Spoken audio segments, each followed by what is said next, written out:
We talked a little bit about the archery event coming to Yankton next weekend, and it'll stick around for a week, really. A couple of different events.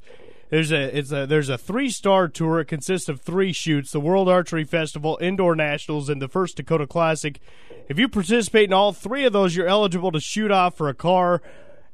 Archers are eligible. They start 10 yards, and they move back. And anyways, the last archer standing wins a car. If an archer can clean all the shoots, and that means hit a perfect score on them, they could win $1 million. We're going to have 6 archers shooting here in Yankton for the $1 million this year. Joined now by Chance Beaubouef, who joins us. He's been, obviously, he's an archer who will be in Yankton for this deal. Chance, good morning. How are you today? How, when you, where are you calling in from? Where are you from?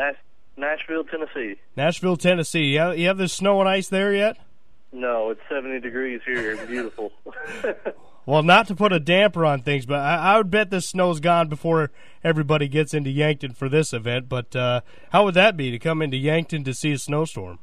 It'd be a little different. I've been actually shooting outside for the past, month because it's been so nice here. And it'd be kind of a culture shock to get up there. Yeah, I'll bet it would. But regardless, they got a nice facility here that's indoor, so I guess if it's snowy outside, you can still get things done indoors. How long have you been shooting professionally? Since 2002, so 11 years. Is this considered a full-time job for you? It is. I do it for a career. I've been very fortunate and very blessed.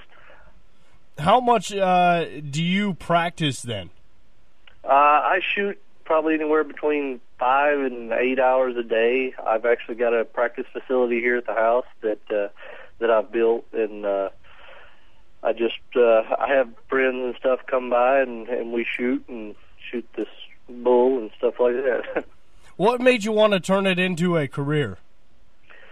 I was in high school, and I was actually shooting for a living then, and I was given the choice to either continue the career or to do something else, and I kind of figured I wanted to see where it was going to take me, see where it was going to go. Well, it's obviously led you to quite a bit of success. You've been very good, according to the numbers.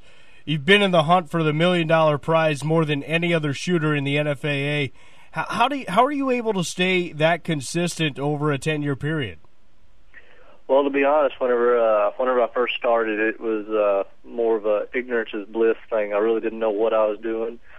I was just, young, and I was able to shoot well, and I just kind of let it happen. But as the years have gone, I've learned a lot. I've become educated a lot as far as equipment and what things do, why they do it, and I've learned more of the technical side of the sport, which has helped me with my career as far as keeping it consistent. Well, you'd think after that many years, you'd obviously have an opportunity to be close to winning the $1 million, and you were close once. You were 3 dime-size X's away from winning the $1 million. What was that like to know that you were that close? It was really neat. It was pretty special. It was actually when they had another shoot that was indoors, like the one that we're going to shoot this coming week, and that's more of my specialty. So I prepared for it really hard, and I went with some larger diameter arrows that were legal at the time, and I gave it my best shot. I figured if any time it was eligible to be won, that was it. So I kind of prepared for it, gave it my best shot, and just came up just a little bit short. What was that like? I know if I got that close to winning $1 million, it would haunt me for a long time. I think about it a lot. It does. It's always in the back of my mind.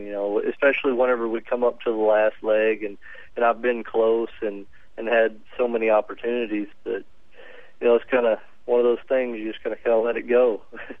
Has this forced you to come up with a plan? Okay, when this does happen, when I win this $1 million, here's what we're going to do. No, I haven't really planned on it. I just try and practice as hard as I can for the event, and my first goal is going to be to win the tournament. And if I'm able to win the tournament and shoot a perfect score, that's going to be that's just icing on the cake. But my main mindset is just to go make great shots and try and perform the best as I can. And if it happens, it happens.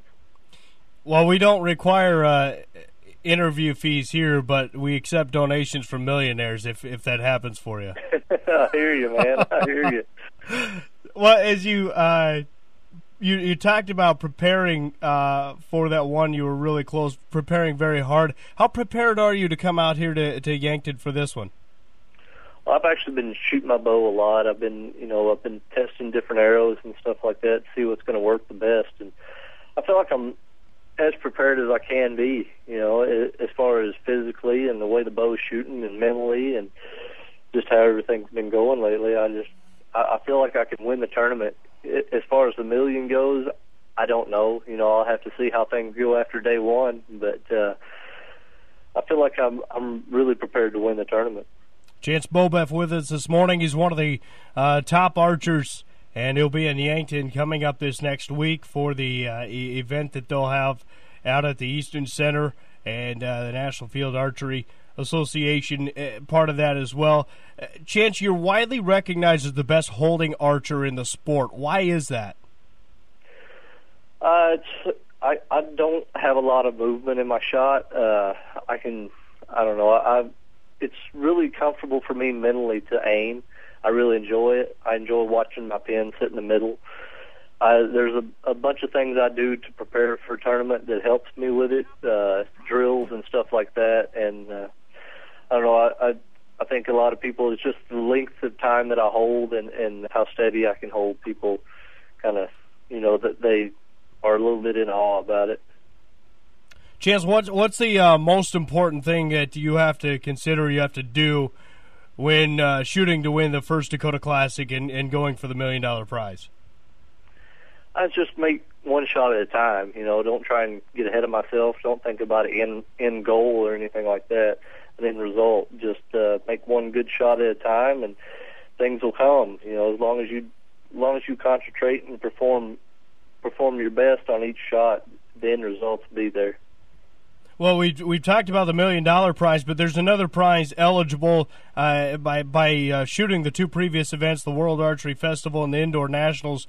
You're also eligible to win a car. How does that work? You start at 10 yards.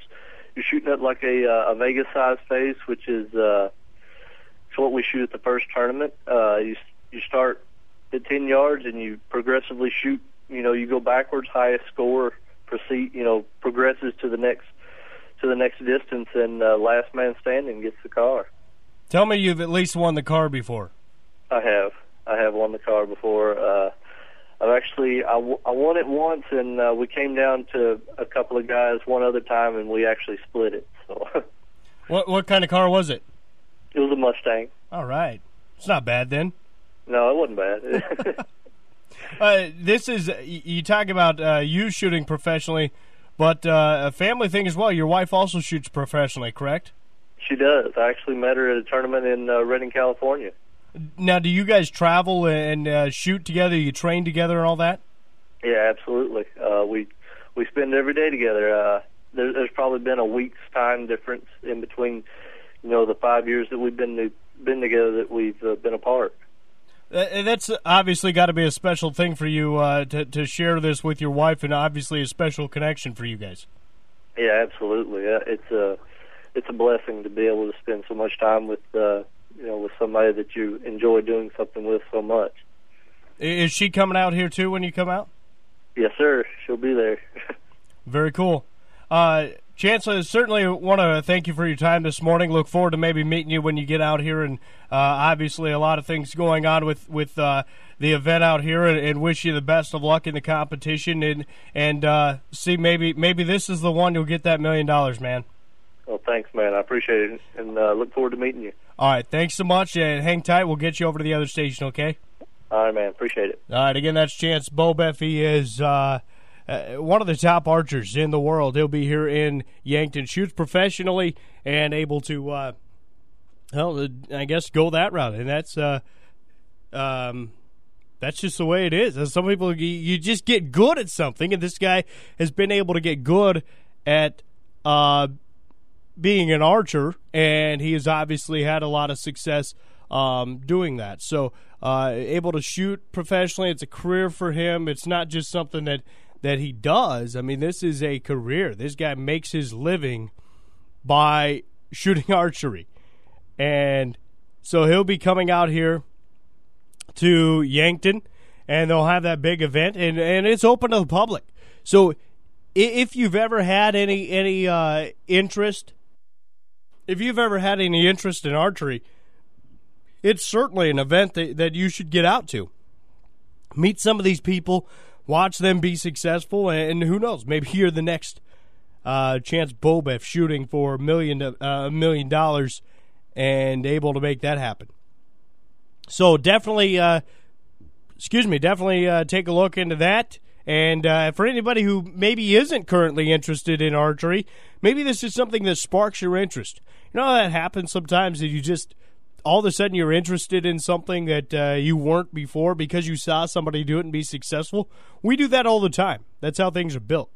Chance Beaubouef, certainly appreciate him taking the time to join us this morning. We've talked some archery coming up this week, and actually next week, I do believe we're going to be doing this show from the event out there, at least on Friday, maybe on Thursday and Friday, so we'll be able to talk to multiple archers at the event going on in Yankton, and certainly welcome you to stop out there, stop by, say hello, and check out what they've got going on with that event as well. So definitely look forward to that.